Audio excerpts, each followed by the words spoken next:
melodías que, en canto soan, lévannos a outro tempo e abonda con escoitar os primeiros segundos da mítica sintonía de Verano Azul para retrotraernos a aqueles veráns que parecían non ter fin.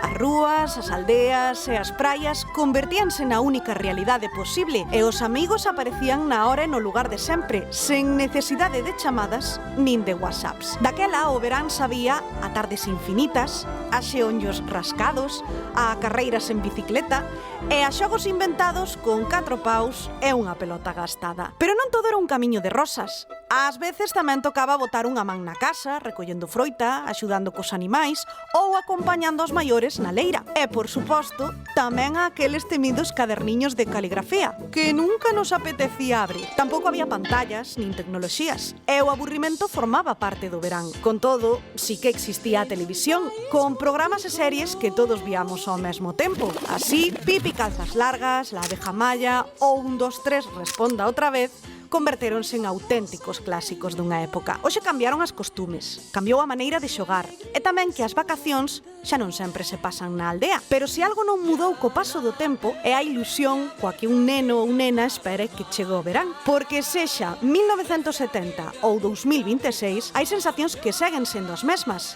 e os veráns sempre traen consigo un feixe de recordos que nos acompañan para sempre.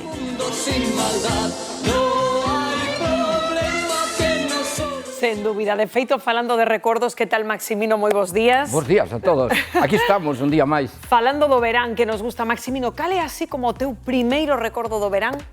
Se che pregunto, que se che ven á cabeza. O meu primeiro recordo do verán é que a vida desde que eu era un neno cambiou moitísimo. Eu son un neno que nací nun pobo, nunha aldea, no concello de Touro, na parroquia de Prevediños. Era totalmente rural a aldea, non era unha cidade, polo tanto, os cambios ali eran... Era difícil, non era difícil sobrevivir, pero as vacacións, nos íbamos á escola de nenos, collíamos vacacións, cando se collían as vacacións, para nós non era un éxito as vacacións. Ah, non? Porque deixamos de xogar cos amigos, de estar ca xente, entonces, para nós as vacacións non era fácil, porque era para ir a traballar. Que me dís? Vacacións para ir a traballar, cando eras neno? Os nenos nos anos 60 traballábamos, había que traballar. E que facíades? En que traballabades? Pois cousas lixeiras, se te fijas, aquí hai un sacho, pois había que sachar no millo. Pero sachos, algunha vez nos contaches aquí, que pesa. Tiñades que coller o sacho... Este é un sacho pequeno, os nenos xa lle puñan un sacho pequeno, non lle puñan un sacho grande. Entón, había que sachar no millo, había que sachar as patatas, había que arrendar o millo e había que segar o trigo e o centeo, que eu teño aquí un arma. Pero iso era un perigo, algún seguro que se cortou? Bueno, pero... Fijo.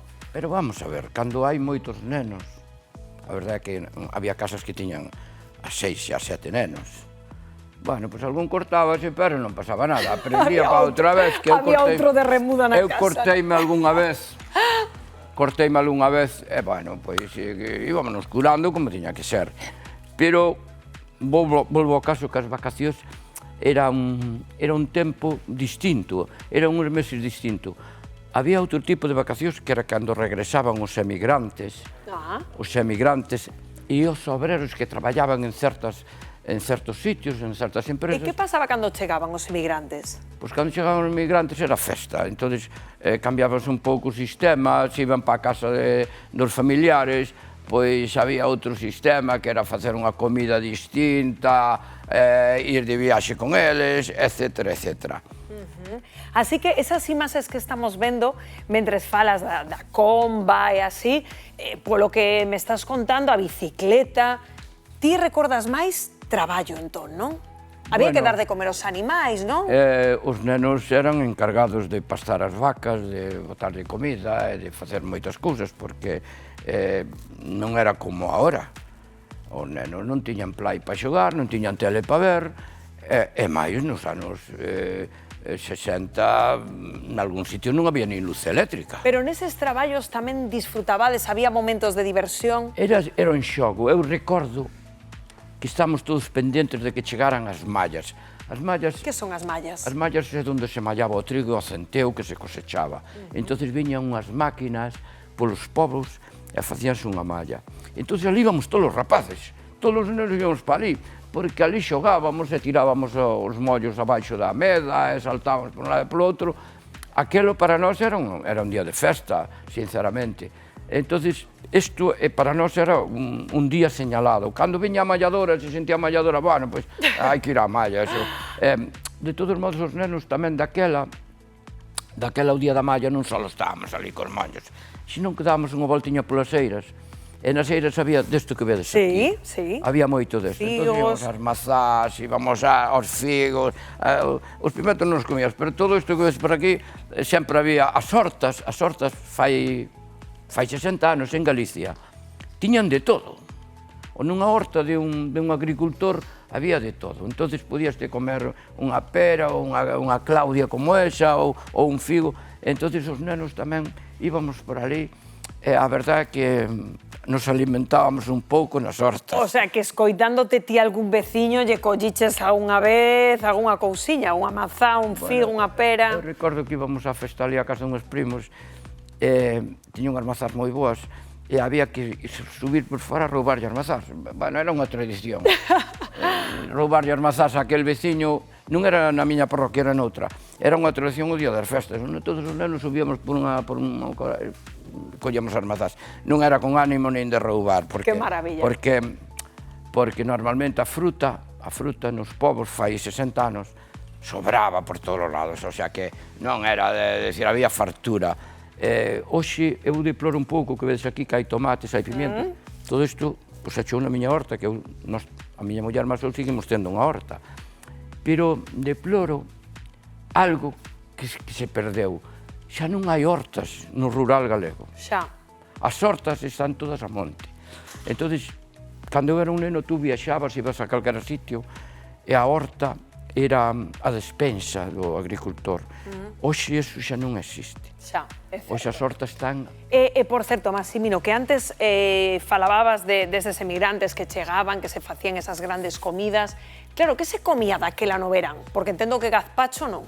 Que se comía? Que se comía aí nesas grandes comidas do verán? Que recordas? Na Galicia rural nin existía o gazpacho. Por iso. Que recordas? Pois eu recordo que había carne, evidentemente, se mataban galos, se mataban porcos, había carne. E había moita horta, entonces... E os xeados, Maximino? Xelados non había. Nada? Perdón, non había laus. Nada? É porque non había laus, porque se non hai electricidade... Pero ti non comías así un xeadiño no verán, Maximino, veña, confesa? Eu xelados Ah. recordos cando viñamos aí a Santiago, pois ali no Toral. Había un carrito aquí, outro ali, había dous carros na Plaza do Toral, e ali era onde enviamos un helado, se tiñamos carto para comprarlo. Pero na casa non había, porque non había onde conservalo. Se conservaban os produtos salados, pero... o de congelar non era fácil, de congelar ou de enfriar. Entón, claro, eu estaba comentando fai un pouco con alguén aí que o cambio que tuvemos desde os anos 50 e 60 que vivín a hoxe é un cambio terrible. E os que temos máis de 70 anos recordámoslo. Hai un cambio generacional terrible de non ter nada, empezamos a ter todo de sobra. Por exemplo, que algunha vez temoslo falado aquí, o tema dos desplazamentos, porque claro, agora o plan habitual no verán é ir á praia, non? Pero canta xente do rural galego, pois igual morreu sen ver o mar, Maximino? Eu recordo de nenos no noso pobo e nos povos conlindantes, organizábamos unhas excursións pos nenos, ou ben do colexio, ou ben da escola, ou ben da iglesia, a iglesia tamén facía, para irmos a ver o mar os nenos. Entonces, era tamén un acontecimento único. Un neno do rural que nunca vira o mar, porque, claro, nos terros do interior non era fácil viaxar a Villa García, nin a Boiro, nin a outros pueblos de por aí onde había mar. Entón, organizábamos unhas excursións, ou organizaban os maiores, nas cuales íbamos nun autobús a pasar o día no mar. Iso era bonitísimo. Non era tan bonito como saludable, porque daquela os nenos non se poñían protección. Dios, achicharraba, todos achicharrados. Viñamos todos asados para casa. A verdade que eu recordo que os nenos viñamos asados, pero como tomates, viñamos deste color para casa.